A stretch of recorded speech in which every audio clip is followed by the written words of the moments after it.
Alright guys, welcome back. So today's video I'm going to show you a couple projects that I just recently picked up. I don't know if you can see them behind me there.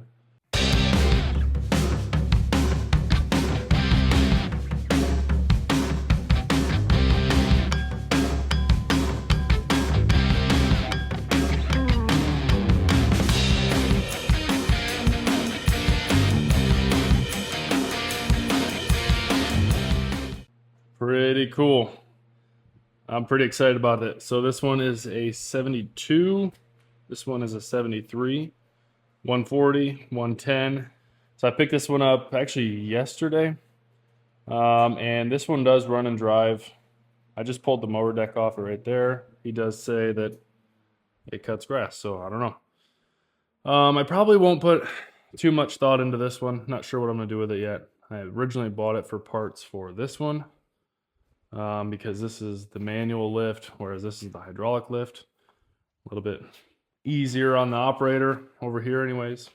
But you can see the front end there is just totally shot. Whereas this one is got some potential. One thing I learned about these quickly is they are ridiculously expensive to get parts for. Like for example, this one, the muffler is pretty bad on it. And a new muffler is like 350 bucks. So I picked up this thing for $250 for the entire tractor itself in hopes that the exhaust would work, and I don't think that it will. But if you guys know of somewhere where I can get one, let me know, please, because I do need one. This one's pretty well used and abused. So anyways, in this video, if you've been following on my shorts channel, you'll know that I've been tinkering with this thing, trying to get it to fire up.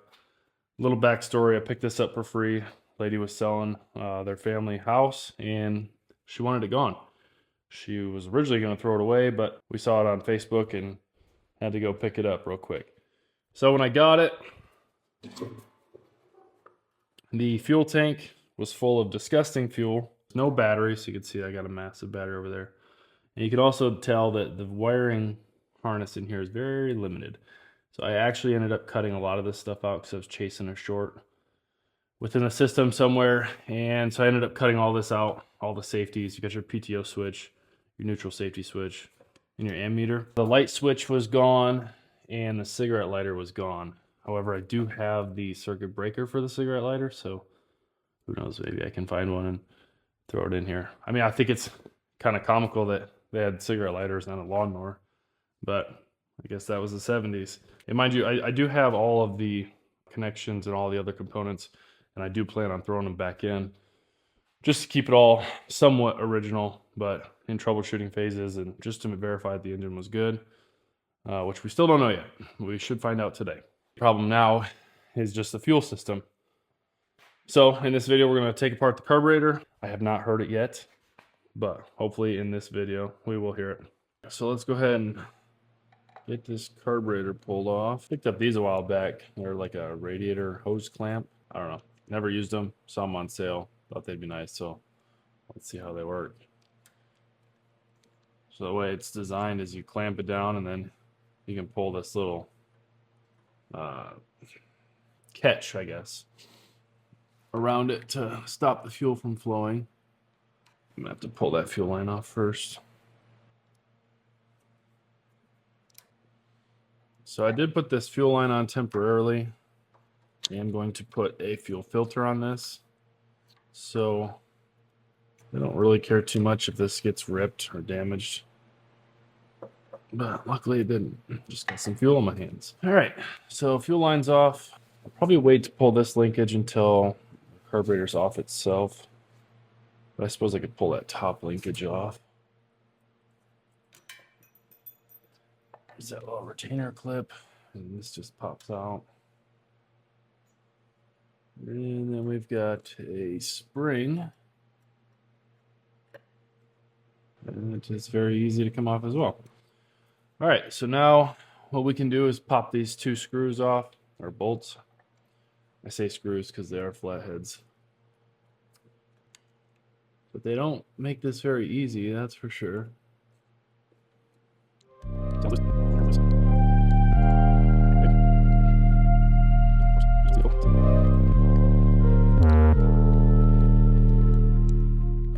So luckily this carburetor, as well as the other one, have slotted mounting holes. So I can just leave one of these bolts in here and we'll just slide right off. Actually, I can't do that because the head of the bolt is now touching the actual housing of the carburetor. So we are going to have to pull it completely off.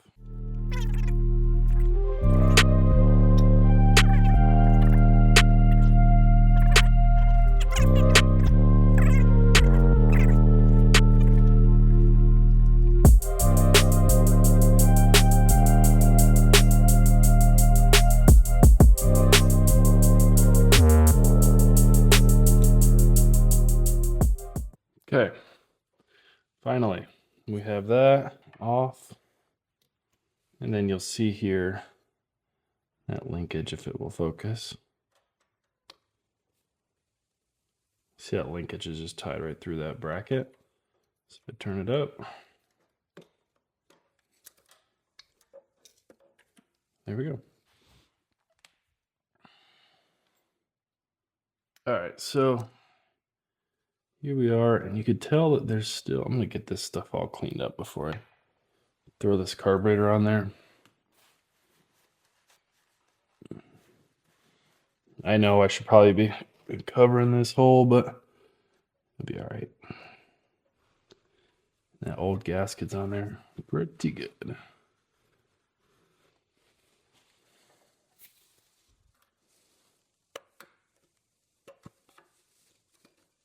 Where's it? Huh. The old gasket is just glue. This is part of the actual head. Huh. Cool. Well, I don't have to clean that up, I suppose. Let's just throw the carburetor on. So first thing, I'll just do reverse order. I'm going to go right back to this choke linkage.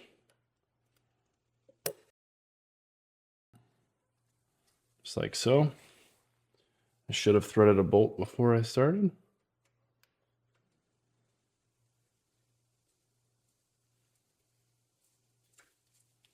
All right. Make sure that gasket gets on as well as the carburetor itself. Get the other side lined up. And then we'll thread this side on.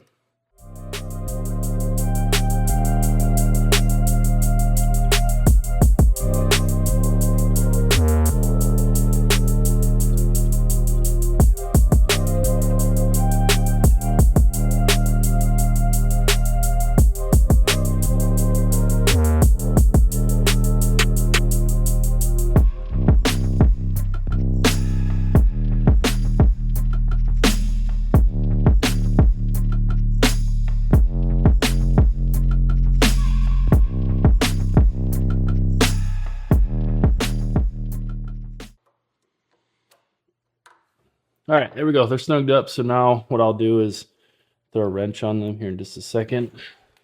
But first, I did notice that the screw, or excuse me, the hole for the spring is a little different on this carburetor.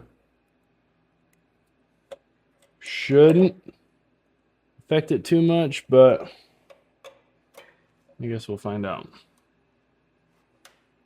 No, that's fine. That'll work. I just got to put that little keeper on there.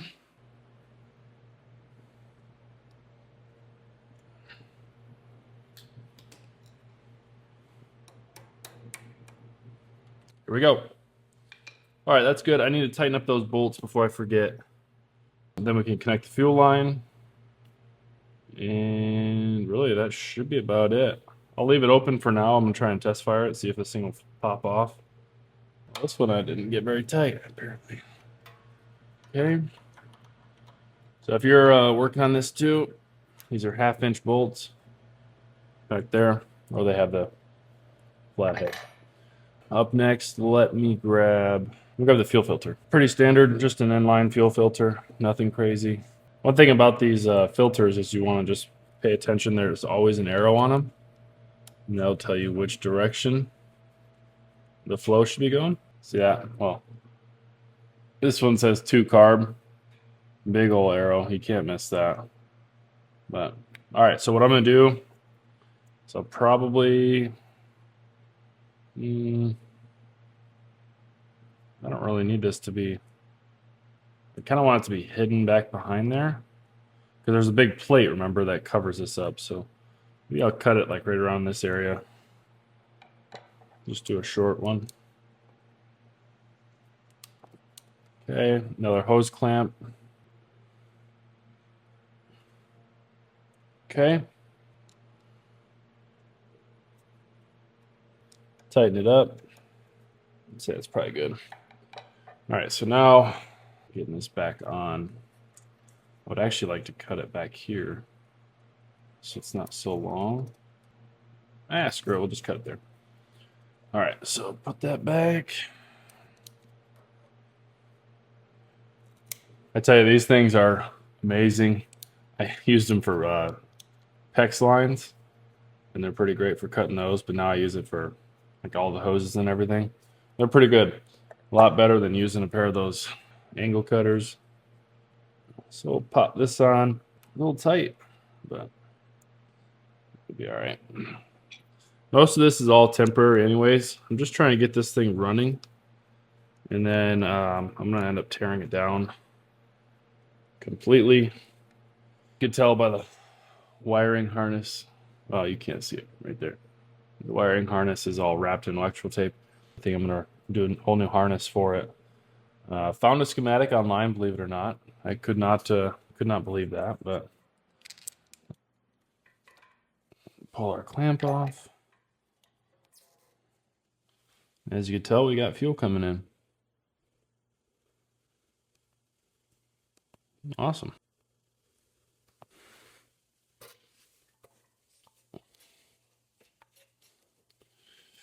All right, so let's see if that's gonna get in the way of our choke. Nope. Okay, and throttle. Wow, that is much easier to move the throttle. All right, so theoretically, we should be good to go. I'm gonna throw a battery on this real quick and see if this thing pops off. All right, so here we go. Moment of truth. See if this thing will fire up. Do about a third throttle. Go full choke for now. I am in neutral. Here we go.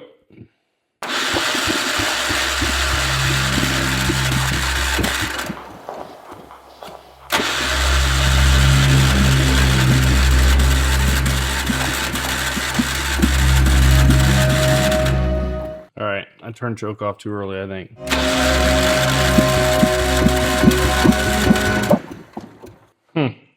Now it wants nothing to do with it.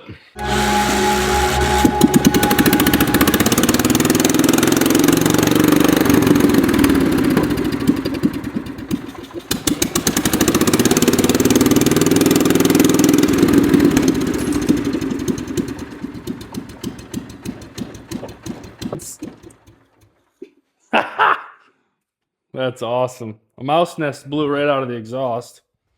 I don't know if you guys saw that or not. My fuel tank was falling off and my battery was loose, so I had to shut it off quickly. But if you could tell, the exhaust is rusted completely out. There's a better shot of it. Truthfully, that's why I picked up this 110 over here, was to steal the exhaust and the front grill off of it. But I didn't do my research and the exhaust did not match like I thought it would.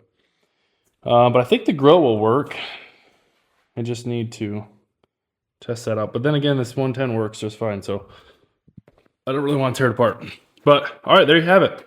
We have a running 140. I'm not going to drive it right now because there's no oil in it in the transaxle, so I don't want to drive it for that reason. I also have a spring on my brake pedal that is broken, so I don't want to get it all fired up and moving around until I fix those things. But hey, it runs. That's all that really matters right now. So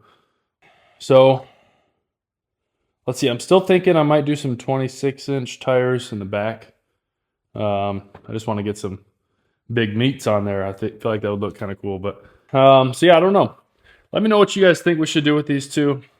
I'm thinking more for this one, maybe a higher horse engine swap, and then put it down on the ground, make it into like one of those race mowers. I don't know.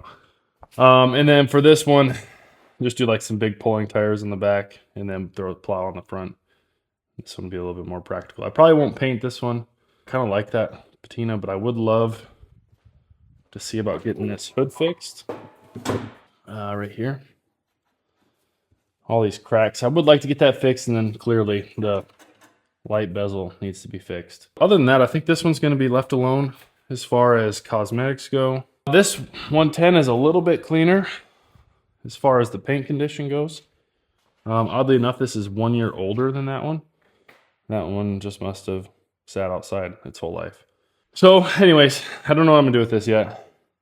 I do have a plan for this one, and we'll probably start tearing it down. All right, thanks for checking out the video. If you wouldn't mind, give me a like, maybe a comment, or subscribe. I post videos weekly, so come back and check out the next one. Thanks.